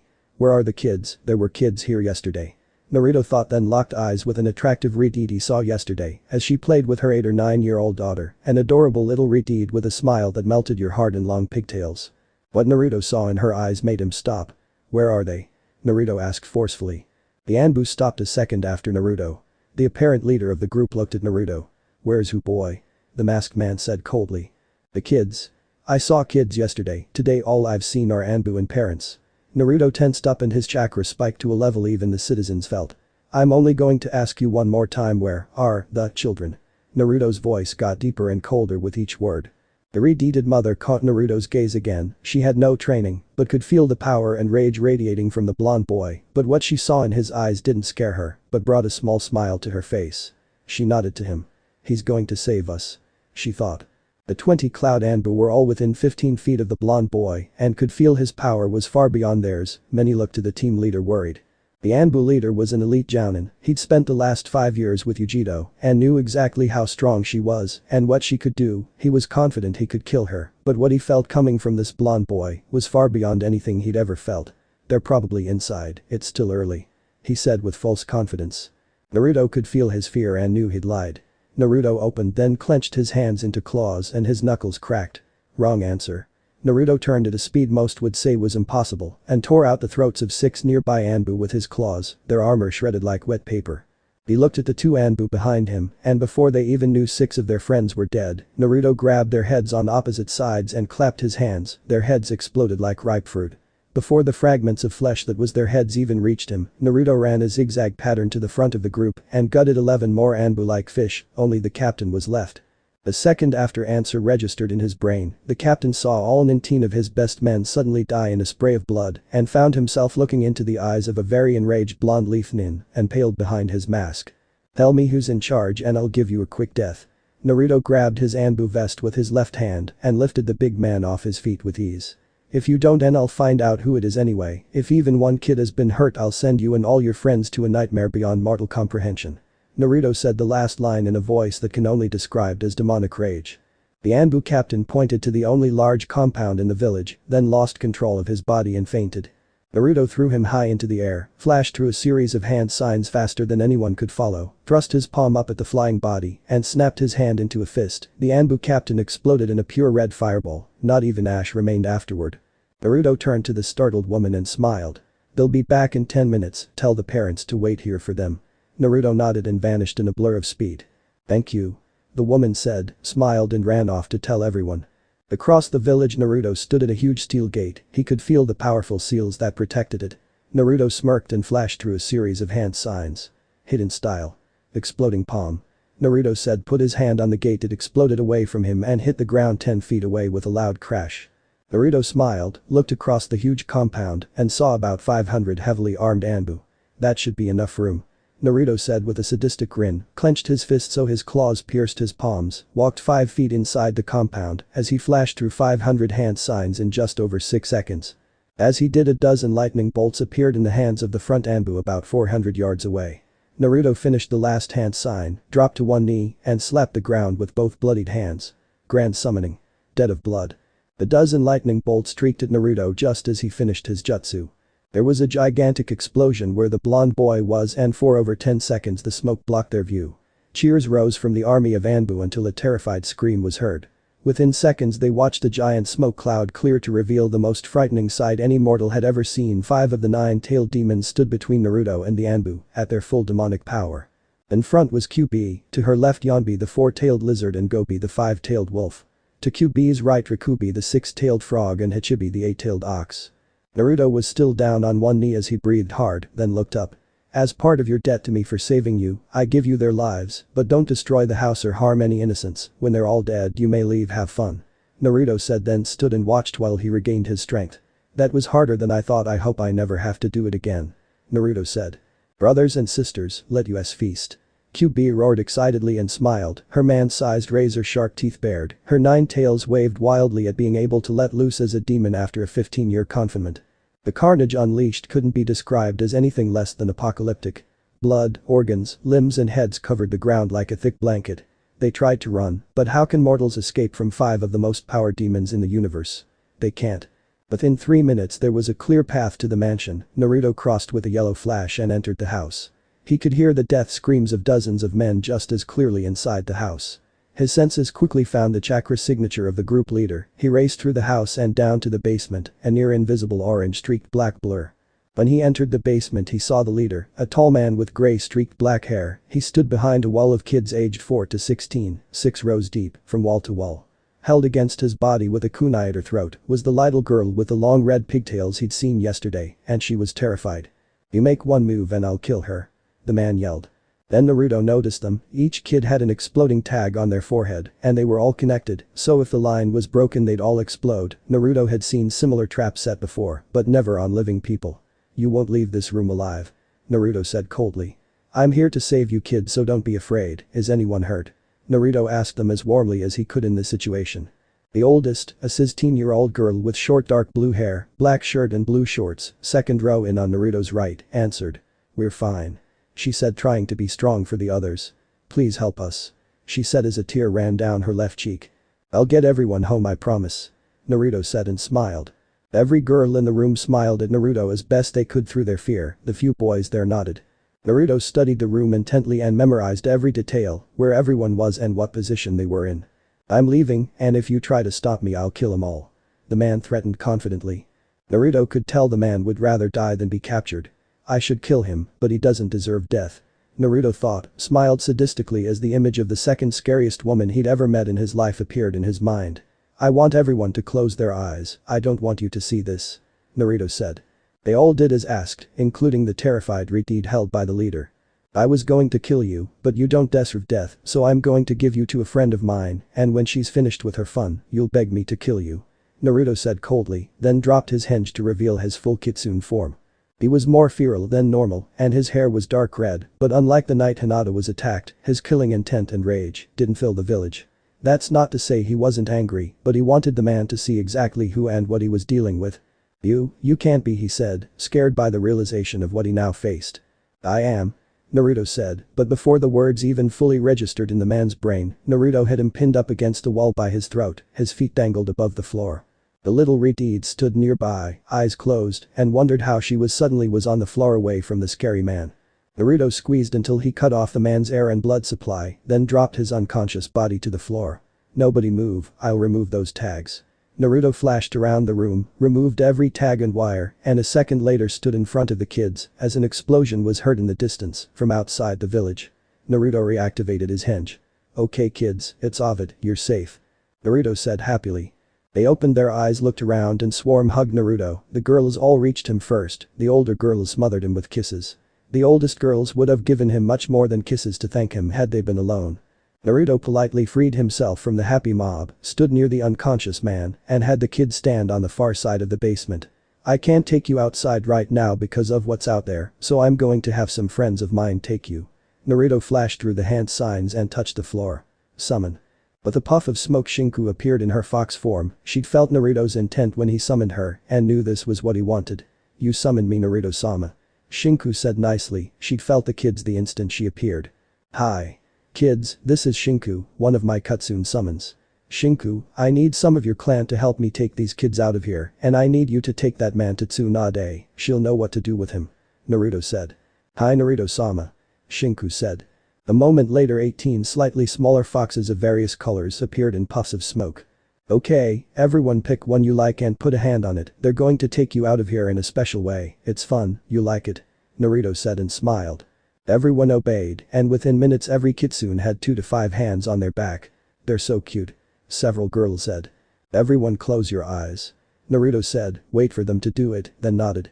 Shinku nodded, and with a huge cloud of red smoke, she was alone with Naruto and the unconscious man. Shinku changed to her hybrid form. You didn't want them to see what mother and the others are doing, Naruto-sama, you're very kind. You'll be a great father and leader. Shinku looked at the man and snarled. You spared the worthless mortal for a reason, I assume. I would have slaughtered him as he deserved, but I'll do as you command, Naruto-sama. Shinku said angrily, grabbed him roughly, held him up, then vanished in a puff of red smoke. Naruto vanished in a yellow flash and appeared near the kids about a block from where he'd killed the Anbu in the street. He used his enhanced Bison to check ahead and smiled. The bodies were gone and buckets of water had washed away the blood and other bits. Okay kids, let's get you back to your parents. Naruto said to Cheers. He walked them down the street to the hugs and kisses of their parents. The red-headed mother gave Naruto a passionate kiss on the lips and leaned close in his ear. I'm a widow young man, I have J-cup priests and a tight beep, and for saving my only child, I will happily do anything you want in or out of the bedroom. Call me Corella-chan, what's your name? She whispered lustily so only he'd hear her. Naruto blushed. Naruto Namikaze. Naruto said, then gently separated himself from her. If you'll excuse me, I still have to see the Raikage. Naruto said, then bowed to everyone and ran off to the tower. When Naruto reached the Raikage's tower, a 6-foot 10-inch jounin with short black hair, a big vertical scar crossed his right eye from hairline to jawline, full body armor, and a large katana in each hand, appeared in front of the door to the tower before Naruto entered. Who are you? He commanded with authority, not a hint of fear in his deep voice. Naruto could feel his chakra, this man was as powerful as Kakashi, but didn't sense any evil within the huge man. Naruto carefully removed the treaty from his pocket. I'm Naruto Namikaze from the village hidden in the leaves. I was sent by the 5th Hokage Tsunade-sama to deliver this treaty to the Raikage. He's expecting me. Is he still alive? Naruto said calmly. The man could feel the power in Naruto and the immeasurable power coming from the compound across the village. He is while I live. Did you do that? Naruto nodded. And the kids? He asked. Back with their parents. All the Anbu are dead or will be soon, except for the leader. He was taken back to Konoha for interrogation. Naruto said. He should be ours to interrogate, but if this is true then we no longer have that right. Follow me. He sheathed his katanas, lead Naruto up the stairs to the Hokage's office, and carefully entered. Naruto entered the office after him and saw the Raikage behind his desk surrounded by 3 female jounin, 4 female and 2 male chun, and a small but very busty genin girl that obviously just got her hit eye. I haven't seen many men or boys except for some parents and a few kids, most of them must have been with the traitors or were killed before I got here. Naruto thought sadly. Naruto-san, you made it, I didn't think I'd be so glad to see a Leaf Nin again. The Raikage said, then turned to the large man from downstairs. The traitors? He asked, mainly to confirm what he'd felt. All dead, Raikage-sama, but the children are alive. He has the treaty. The huge jounin said. The Raikage sighed sadly. So from over 800 shinobi we are reduced to less than 100, most of whom are genin. Kunoichi are still in training. We would have been better off if you destroyed us. Give me the treaty, I'll sign it. The Raikage said, defeated. No. Naruto said. Everyone looked at Naruto shocked. Naruto's face was stern. When this treaty was written you were a strong village, now most of your shinobi and men are dead, I can't let you lose what little you have left. Naruto said. The Raikage was shocked, he couldn't believe what he'd heard. He called up what courage he could encompassed himself. Let me read it at least. Naruto nodded, he couldn't see any harm in that, and handed it over. The Raikage unsealed the scroll, opened it and read. While he read his eyebrows went up several times and he even smiled a few times. He finished and looked up at Naruto. Do you know the terms of the treaty? Naruto shook his head. No, I don't.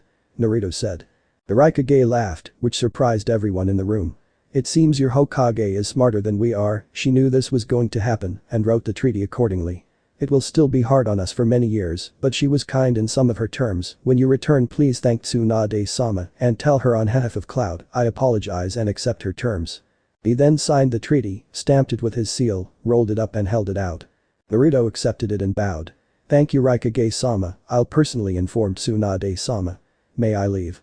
Naruto said. The Raikage nodded. Naruto vanished in a yellow flash and appeared in Tsunade's office.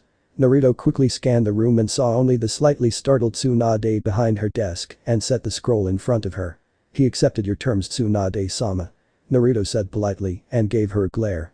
Tsunade sighed, opened it, checked his signature and seal. Thank you Naruto. Tsunade swallowed hard. Was there any trouble?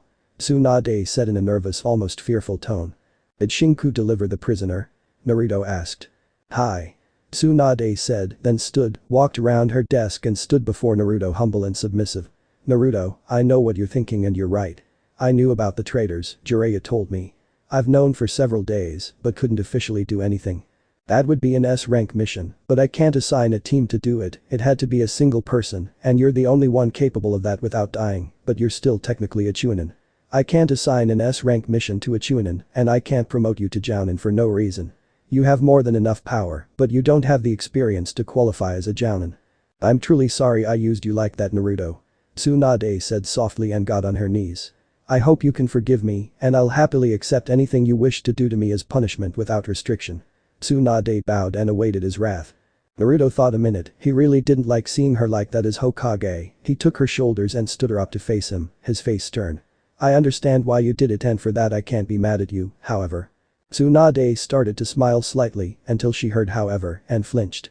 You did lie to me and used me as a weapon without telling me, and for that I should kick your face, strip you and drag you through the village by your priests, but I won't and I do forgive you. Naruto said. Tsunade smiled and moved to hug him, but stopped when his clawed fingers painfully grabbed her huge fleece through her jacket and shirt. Tsunade winced and gasped in pain, shocked he'd found them so easily under her loose clothes.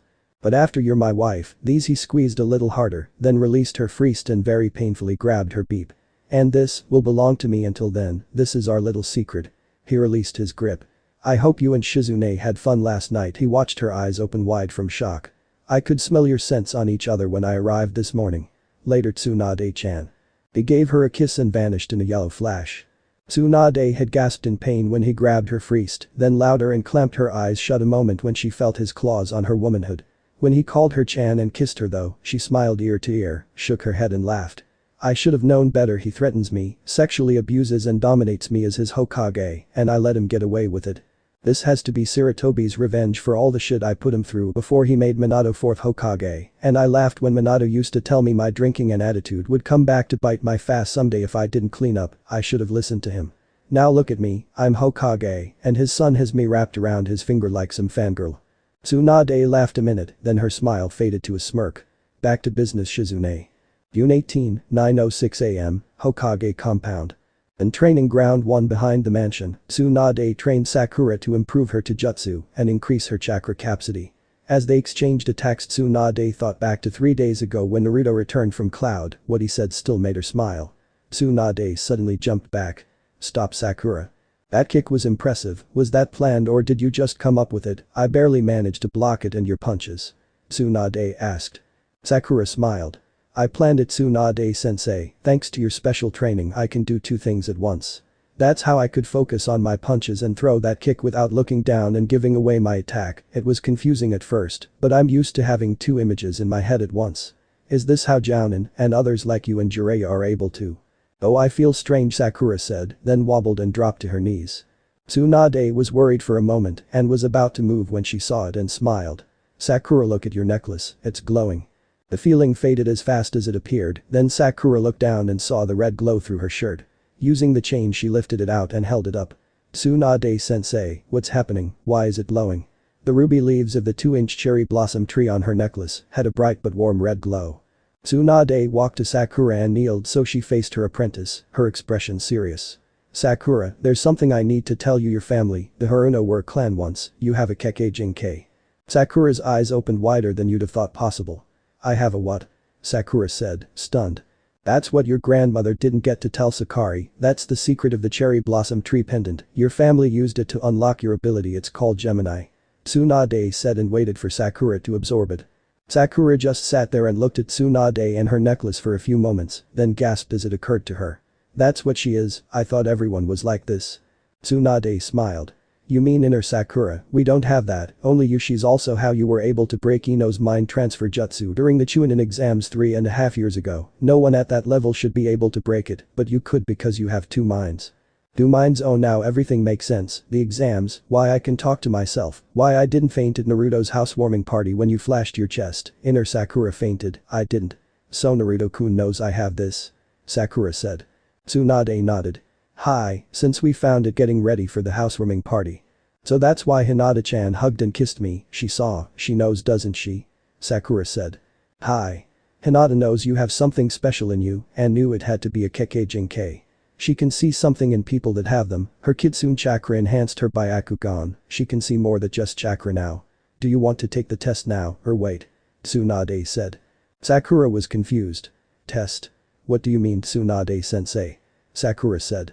I knew your grandmother Sakura, she was one of my close friends, as was Hana, Hinata's mother, it's also why I accepted you and her as my apprentices, I would have refused anyone else. You see Sakura, to activate your Gemini ability you must pass a test, that's what the pendant does within your mind. This is a mental ability, but it takes a great deal of chakra to activate, that's why I've been training you so hard to build up your chakra capacity, and since you got the pendant, to think like that. So Sakura, do you want to try now, or wait? Tsunade asked. Sakura closed her eyes and thought a moment, then opened them. I want to take the test now, I want to be as strong as I can for myself and Naruto-kun. I know that because Naruto and Sasuke are back now, you'll be reactivating Team 7, and I will not be the weak member again. Sakura said with total determination. Tsunade smiled. You're right Sakura, Kakashi has known I would since Sasuke was brought back and has been training to improve his skills, he didn't want you to know he was though, so kept that to yourself. Okay Sakura, first we should get up. Tsunade said, stood and stepped back. Your ability is like a shadow clone jutsu and summon jutsu combined, but you're summoning part of yourself. The jutsu is simple. First, look into your mind and find inner Sakura. Do you see her? Tsunade said. Sakura closed her eyes and searched her mindscape, it was dark as always, she walked around a minute until she saw her other self floating in the air, apparently unconscious. I see her Tsunade, she's asleep I think. I thought so, she only talks to you when you get emotional right? Tsunade said. Hi, how do you know? Sakura said. Simple. Now call up half of your chakra and focus on giving it to her, transfer it to her body. Did she wake up? Tsunade asked. Sakura did as told, divided her chakra pool in half and poured it into her photo-negative self, inner Sakura. I did it Tsunade-sensei. She opened her eyes and is looking at me, but she's not doing anything. Sakura said. Now Sakura, focus on inner Sakura, then do the hand signs for a summon in reverse order, then the release sign, touch your pendant and say Gemini. I can't tell you any more, except to remember everything I've taught you and who you are. I know you can do this Sakura, be strong. Tsunade said and smiled. Sakura smiled and nodded. She knew the hand signs even though she didn't have a summon contract. I'll make you proud, I will not fail. Sakura focused on inner Sakura, did the hand signs and touched her pendant. Gemini. There was a red flash of light and Sakura felt herself pulled. Everything went black for a moment and when Sakura opened her eyes she was in an open field near a lone cherry blossom tree. It's about time you showed up you weak little bis, I've wanted to kick your face for years and take you over. You wouldn't be where you are if it wasn't for me, you aren't good enough for Naruto-kun, but I am. Inner Sakura thought. Sakura was stunned for a moment but regained her composure. You're me and I'm not weak. If you want to fight me for control, you got it, let's see what you've got Shadow Bis. Sakura thought then took her fighting stance. Oh I do want to fight and when I'm done you'll be in here and then I'll show Naruto-kun what you're afraid to, I might even make that kitsune slut Hinata my bis, I'm not submitting to her because she has those giant tits, but I'll bet she can eat some serious beep. Inner Sakura thought. Sakura's rage exploded. That does it bis.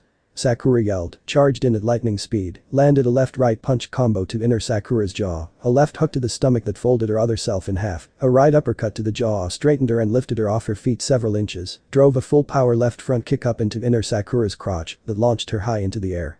Then jumped high above her other self and came down with everything she had and stomped inner Sakura, one foot on her freests, the other her crotch. Cherry Blossom Storm. Inner Sakura rocketed to the ground at blinding speed, the impact sounded like thunder. Sakura landed about 8 feet away and breathed hard. A minute later inner Sakura stood, apparently not hurt at all, then walked to Sakura and stopped 3 feet away. Sakura raised her fists. You want some more? Sakura said with absolute authority, she was ready to die if she had to. Inner Sakura smiled. I knew we had the strength in us, congratulations. Inner Sakura bowed in submission. Sakura suddenly flinched like she'd been startled, looked at Tsunade, and was wrapped around her a moment later. I did it Tsunade. Sakura screamed at the top of her lungs. I noticed, are you going to introduce me or let me stand here all day? She said. Sakura released Tsunade and spun around toward the familiar voice. Both were speechless a moment. 6 feet from away stood inner Sakura. She wore the same shirt, tight knee pants and sandals Sakura wore, but she was solid black with a wide outline around her and her features. The only other difference was the kanji for inner Sakura tattooed on her forehead in white. Sakura suddenly stepped back and stood straight. "Tsunade-sensei, this is my Gemini, inner Sakura," Sakura said. Inner Sakura smiled and bowed. "It's an honor to finally meet you in person, Tsunade-sensei." Tsunade walked up to inner Sakura. "May I?" Tsunade said, her hand up to touch her. Inner Sakura nodded. "Touch me anywhere you like, Tsunade-chan," inner Sakura said slyly. Tsunade smirked and held in her laugh. "I thought so. Are both of you bisexual or just you, inner Sakura?" Tsunade asked. Sakura blushed and got nervous. "Both of us are. She favors boys more while I favor girls more. It's not an even split right now, but we'll even out once she loosens up. We both love Naruto-kun though, especially now that we know his secret," inner Sakura said and smiled slyly. What are you talking about?" Sakura said and blushed brightly. "Don't act like you don't know, Sakura, I know everything you do." Inner Sakura turned to a confused Tsunade and smiled. "I guess you don't know, Tsunade." Sakura is too embarrassed to say it. "I'm not Naruto-kun is hung like a bull." Inner Sakura said and held up her hands about shoulder width apart, palms toward each other. Sakura blushed neon red and fainted. As soon she hit the ground, inner Sakura vanished. Tsunade stood there slack-jawed, eyes glazed over with lust, her face blushed a deep red, then her knees buckled and Tsunade fainted.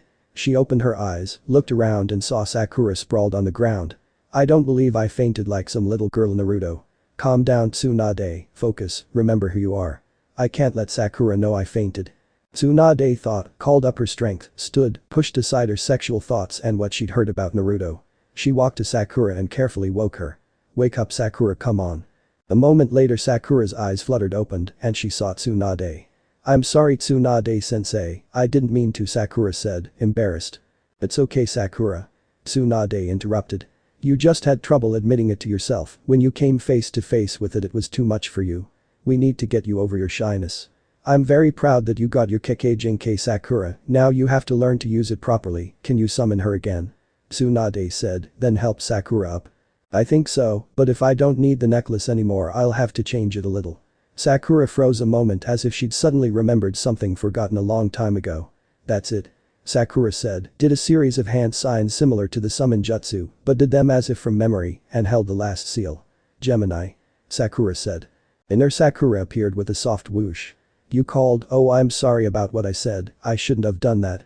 I knew you wanted to tell someone and acted, it won't happen again. We need to work on our self-control, I guess." "While I was back in your mind I thought of something we should do," inner Sakura said. Sakura smiled. "I know what it is." Sakura interrupted herself. "Tsunade-sensei, to make this easier for everyone, I want my other self to be called Jizakura," Sakura said. Tsunade smiled. "I like that, Sakura. From now on you're Jizakura, the secret 5th member of Team 7. Jizakura smiled. "Thank you, Tsunade-sensei." Jizakura said, then bowed in unison with Sakura. "Now let's see what I can do." Jizakura said and smiled. "Tsunade-sensei, I have something else I want to show you, it just came to me during the test." Sakura looked at Jizakura. "Go ahead, I don't think this will hurt me, so don't hold back," Jizakura said, then moved back 4 steps. Tsunade figured this was a taijutsu attack and backed up to give Sakura room. "Okay, Sakura, show me," Tsunade said. Sakura lined up with Jizakura, focused her chakra as if going into a real battle, and repeated what she'd done in the test. A left then right cross to the jaw, left hook to the body, right uppercut to the jaw, left front kick to the crotch that sent her rocketing upward, then leapt above her and did a double stomp to Jizakura's freeze and crotch. "Cherry Blossom Storm." Sakura yelled as her stomp sent Jizakura rocketing to the ground. Sakura landed near where she'd been before the attack. Jizakura hit with an explosion and cloud of dust. When it cleared a moment later she stood in the small crater, walked over to Tsunade, as if nothing had happened and smiled. "So what did you think of our new attack?" Jizakura said. Sakura ran over to them. "Very impressive, Sakura. First Rock Lee, then Sasuke made his own version, then Naruto did it, and now I may have to make this a required move in the academy taijutsu training." Tsunade said, then laughed. Sakura and Jizakura joined in. -3:03 p.m. Tsunade looked at a very tired Sakura next to her. "We know your limits now and what Jizakura can do. I know you're tired, but I want you to tell me what we found out, then we'll go to the hot spring in the mansion and soak." Tsunade said and smiled, almost as tired herself. Sakura stood up straight and took a few deep breaths. I can summon her easily because the jutsu doesn't take much chakra and I don't need to continue using chakra to keep her here. We share my chakra so she's only as strong as I am. She knows what I know at the time I summon her, but I don't learn anything she does until she returns to my mind, like a shadow clone. She can do any jutsu I can, but it uses my chakra as if I'd done it. She's invulnerable to jutsu and physical attacks, but is dispelled if I get hurt badly enough or knocked out. Sakura said and bowed. Hi, now let's go get out of these dirty clothes, get some food, and hit the hot spring, I can almost feel it. Tsunade said and started toward the mansion. Sakura smiled. I know what you mean, I'm beat. Let's go before we collapse. Sakura said with a smile, then her eyes got big and she laughed almost maniacally. Oh Kami, was I that bad? Tsunade stopped and looked at Sakura confused. What is it, Sakura? It just hit me in the 3 years I've been training here with you and using your hot spring, I can't believe I never had the guts to look at you while you were naked. I was wondering when you older realized that I looked at you. You didn't have to, I may be the Hokage, but in here I'm just your sensei and friend. If you had you wouldn't have fainted when I flashed Naruto-kun, they were right, you know, you were a prude with a stick up her fast, you missed out on so much without your grandmother, Tsunade said and sighed sadly.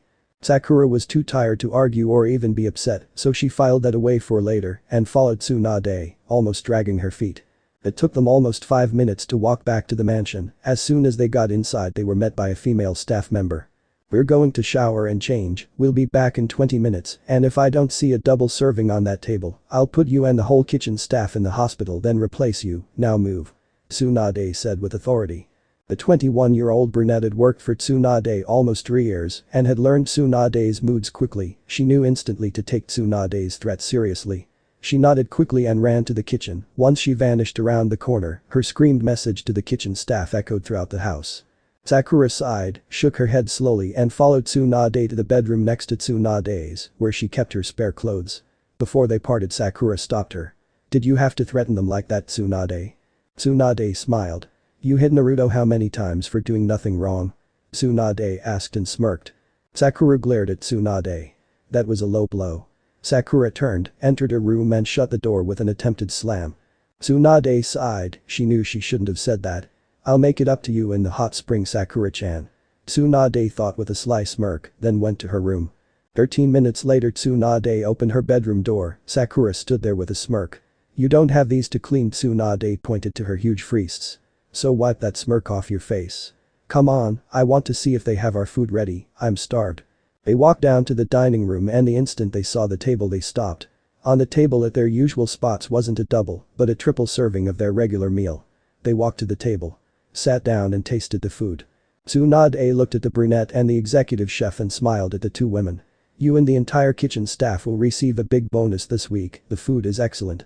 Tsunade said then turned back to eat. The two women went to the kitchen, both smiled ear to ear. A minute later a huge cheer was heard. I have to keep them on their toes, shinobi aren't the only people that train to get better, Sakura. Tsunade said. Sakura nodded, her mouth full of food. Even after 3 years she still surprises me, I need to pay more attention. Sakura thought. -1 hour later, Hokage Hot Spring. This is going to feel so good. Tsunade said, opened the door that separated the changing room from the hot spring, entered and smiled. Sakura entered the room, shut the door behind her, removed her towel, dropped it on the bench, turned and walked halfway to the hot spring. Ah. What are you doing here, Tsaiber? Sakura asked, startled. Join her in the hot spring, Sakura, and I'll explain. Tsunade said, and smiled. Sakura and Tsunade got in the water with the kitsune girl Tsaiber. While I was in my room I summoned her and told her what happened today. She's part of my apology for what I said in the hallway, you're right, Sakura, that was a low blow. I went a little beyond our usual friendly insults, and I'm sorry, I knew that was a touchy subject, but I wasn't thinking clearly. Your gift for activating your Gemini should make up for what I said. Now Tsaiber. Tsunade said and smiled slyly. The blonde kitsune girl crossed the hot spring to Sakura. Just before she reached Sakura, she took a very deep breath and dropped under the water. Tsunade, what is she going to? Sakura's eyes got big as saucers, she tensed up, blushed, and looked at Tsunade. No please, I Sakura said then relaxed, laid her head back, a huge smile on her face. Oh Kami, that feels good. Sakura said in a lustily but relaxed voice. Oh Tsunade-chan, you perverto, thank you. Sakura said as she started to sink into ecstasy. Tsunade smiled and put a sound seal on the room. You're welcome, Sakura-chan, enjoy it. Tsunade said.